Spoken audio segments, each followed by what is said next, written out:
My wife's OnlyFans isn't working out like we thought it would. During the lockdown, things got rough. Blah blah. Sick parent. Blah blah. Lost my job. For almost 2 years, my wife and I stumbled from one financial disaster to the next. And then, right when it looked as though the bank was set to repossess our home, she made a strange suggestion.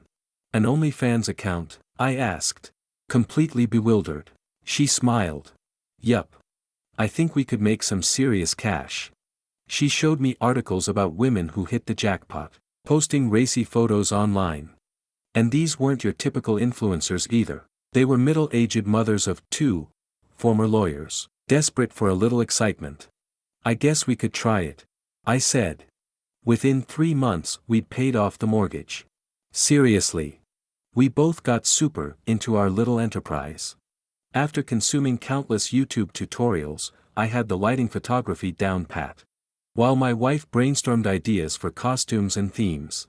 Since she always covered her face, we figured there was a 0% chance anybody who enjoyed her content could figure out her identity. Or where we lived. We were wrong. At this point, I should mention my wife has a birthmark. A very unique birthmark. It's a wine-colored blemish, the shape of a 4-leaved clover on the inside of her right thigh. Now, anybody involved with the OnlyFans community will tell you creeps come with the territory. That's part of the job. And the best thing to do is simply block or ignore them. But this one guy by the name of Green Dude 420 was worse than most. First, he promised to pay extra if my wife fulfilled oddly specific requests. Like spray painting herself gold. Or acting like a shoemaker. And he demanded her birthmark be clearly visible at all times. I figured he was a weird guy with a weirder fetish, and blocked him. Not long after, a new subscriber by the name of Green Dude 421 sent a message, indicating we'd be sorry for denying his request. He said we had 1 week to comply, or face a deadly curse. I messaged back, whatever loser. Over the next few days, we had the worst run of luck imaginable. My wife dropped a glass which shattered across the kitchen floor. Our cat stepped on a shard of said glass and had to get rushed to the vet.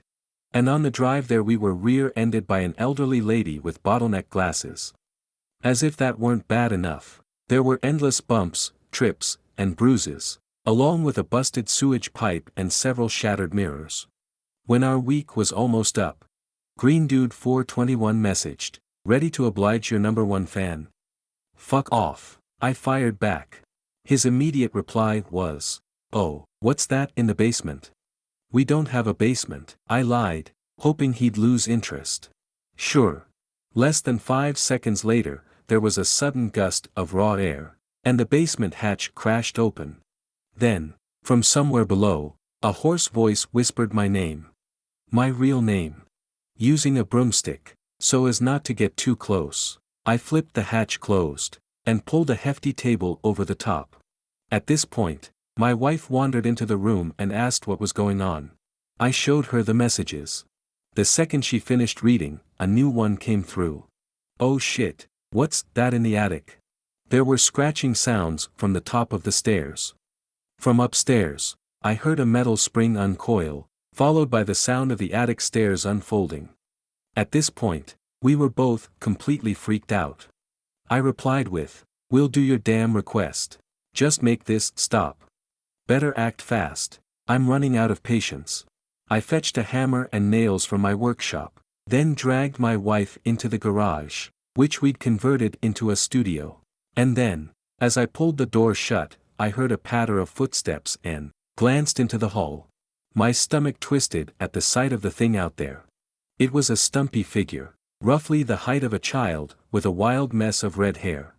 From head to toe it was draped in tattered, green rags, and the creature's shiny skin was a grotesque gray-white, and shiny like a goblin. Or possibly a demon. I closed and locked the door, handed my wife the hammer and nails along with a sweaty pair of old trainers, and snapped the photos double time while sharp fingers scraped along the wall. The second the photos uploaded, the sound ceased, and my wife and I let out a collective sigh. We waited 10 minutes. 20. A full hour. The house remained perfectly still. Mercifully. For the next few days, we refused to discuss the incident. Neither of us could believe it actually happened, I think. But then we received a message from Green Dude 421. It was a link to a sexy leprechaun outfit on Amazon, and he requested my wife do a striptease. The worst was still to come, because another message came through, indicating he wants to be in the room to watch the shoot. Now the clock is ticking. We can't refuse, and if we wait too long, Green Dude 421 might put another curse on us.